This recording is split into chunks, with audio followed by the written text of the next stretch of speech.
ইনশাআল্লাহ। কিছু বলবা মাসুদ কমিটি হঠাৎ করে দিয়ে আসলেন কেন? আমি তো মনে হচ্ছি বুঝি স্বাধীনতা বিরোধী অপশক্তি আইছে। আমি দৌড়ে তো বুঝতাম তখন আমার তো একটা বাবাই পড়ছিল, পরে বেশটা দিক কেন মনটা ঠান্ডা হয়েছে। হঠাৎ করে পিছনে দাঁড়াই গেছিল তাহেরি পেছন, আমি তো এমনি মার্তল ইসলাম করে না পরে সাইডে বেশটা আছে। আমরাও তো চেক দেন ব্লাড টেস্ট করেন দেন। আপনারা কি আমার প্রতি রাগ করতেছেন? আরো তো রাগ করতেছেন? হ্যাঁ, আমি সৃষ্টি তুমি স্রষ্টা, আমার কি বা সাধ্য, যখন তখন উইরা যাইতে এই তাহিরি বাধ্য। কথা কি সঠিক? যাক, এগুলো চট্টগ্রাম চলে না, বাদ দিলাম। না এগুলো চট্টগ্রামে চলে না। চলে তো? আপনি কি সারা জীবন পৃথিবীতে থাকবেন? আমি যে সান্না টান দিচ্ছি এটা অর্থ বুঝতে হবে না? আমি সৃষ্টি তুমি স্রষ্টা, আমার কি বা সাধ্য, যখন তখন উইরা যাইতে হালি শহরবাসী বাধ্য। ঠিক না? সক্ষমতার প্রতিপাদ্য হর হামেশা গাই, আল্লাহ রাইত হইলে ডরাই, রাত পোহাইলে সব কিছু শুধু বুইলা যায়। ঠিক না? রাত্রে খুব ডরায়, ডলার হইলে কালার পাল্টায়, ডলার হইলে সামনে আসলে খুব ভালো মানুষ, আর গোপনে গোপনে চলতেছে বাণিজ্য, মামলা বাণিজ্য চলতেছে, পদ বাণিজ্য চলতেছে, সব দেখতেছি। দিন শেষে পরিষ্কার, দিন শেষে সব পরিষ্কার হয়ে যাচ্ছে। সুন্নিরা টাকার কাছে ইমান বিক্রি করে দন্তান্ন আকার, দন্তান্ন আকার। সবকে এক থাকবেন ইনশাল্লাহ? কারা কারা এক থাকবেন একটু হাত তুলেন না দেখি, একটু নারায়ে তাকবীর।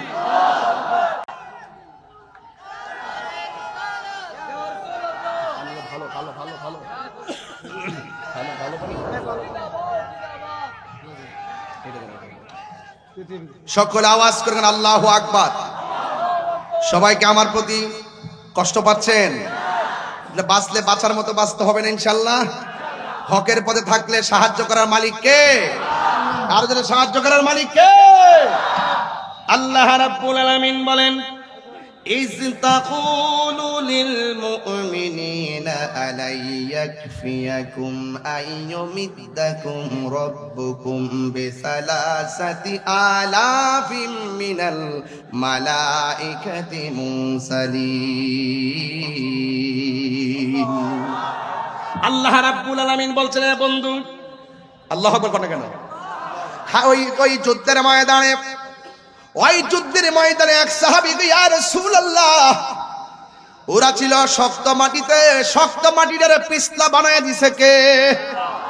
আর যারা বালু মাটির মধ্যে ছিল, এই বালু মাটিটাকে আমার আল্লাহ বৃষ্টি দিয়া নরম করে দিয়ে শক্ত বানাইয়া দিয়া, আর সাহাবায়ে কেরাম রমজান মাসে রোজা ছিল, আমার আল্লাহ ওই বৃষ্টির পানি গায়ের মধ্যে ফালাইয়া নির্জীব শরীরটারে সজীব করে দিয়েছেন। এরপরে সাহাবায়ে কেরাম যুদ্ধ শুরু করলেন। ওই মুহূর্তে আমার আল্লাহ রাব্বুল আলামিন বলতেছেন, বন্ধু আর কোন সমস্যা আসেনি? আমার নবী, আপনার নবী বলেন, ইয়া ও আমার আল্লাহ।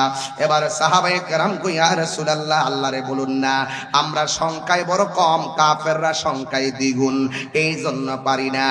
এরপরে আমার আল্লাহ রাব্বুল আলামিন আসমান থেকে একজন নয়, দুইজন নয়, সাহাবায়ে কেরামদেরকে সহযোগিতা করার জন্য আমার আল্লাহ 1000 নয়, 2000 নয়, 3000 ফেরেশতা ময়দানে নামায়া দিছে। তাইলে আপনারা জবান খুলে বলেন, এই সাহায্য এখনো চট্টগ্রামে আসে না নাই? এই জন্য ভয় পাওয়ার কোনো কারণ নাই। আল্লাহ বলছেন, ওয়ালামু আন্নাল্লাহা মাআল মুত্তাকিন।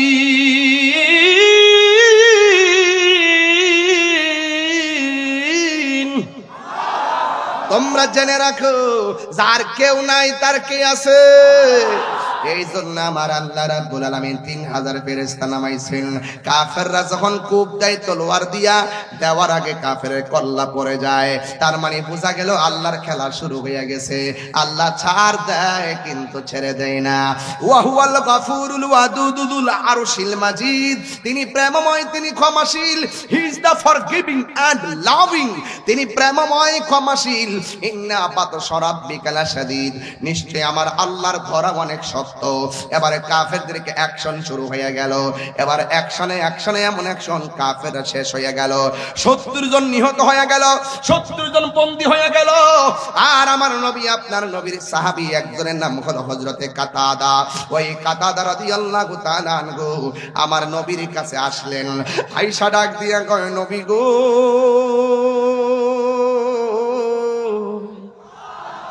ও মায়ার নবীজি, আমি আপনার পিছনে যুদ্ধ করতে আসলাম। আসার পরে আমি দেখলাম কাফেররা আপনাকে অ্যাটাক করার জন্য কত ষড়যন্ত্র করলো। আমিও তাদের বিরুদ্ধে যুদ্ধ করলাম, কিন্তু যুদ্ধ করতে যাইয়া এক পর্যায়ে এক কাফের আমার চোখের মধ্যে তীর মারছে গো। 2টা চোখ গালের মধ্যে ঝুলে গেছে। ইয়া রাসূলুল্লাহ, আমি বাড়িতে যেতে হবে, আমার নতুন পরিবারকে আমার দেখা লাগবে। আমি যুদ্ধের ময়দানে এসে 2টা চোখ আমি কোরবানি করে দিয়েছি, কিন্তু আমি এখনো জীবিত আছি। তবে আমি জানতে চাই ইয়া রাসূলুল্লাহ, আমি হয়তো যদি বেঁচে থাকি কোনোদিন তো আপনাকে চর্মচক্ষে আমি দেখতে পারবো না। মেহেরবানি করে যদি আমার 2টা চোখ আপনি ভালো করে দেন, যদি 2টা চোখ আপনি আমার ভালো করে দেন। আপনারা জবান খুলে কোন ভালো করার মালিক কে? এরপরে সাহাবীরা বলে, ইয়া রাসূলুল্লাহ, আপনি ভালো করে দেন। সাহাবায়ে কেরাম কি শিরিক বুঝতো না? সাহাবায়ে কেরাম শিরিক বুঝতো না? আরে ডাব্লিউর গোষ্ঠী, তোমরা যেটাকে শিরিক বলো আমরা সেটাকে পীরিত বলি। তারা শিরিকও বুঝে না, পীরিতও বুঝে না। ওরা আমরার বলতেছে আমরা নাকি মাজারে গিয়া আল্লাহর ওলিরে আল্লাহ মনে করি।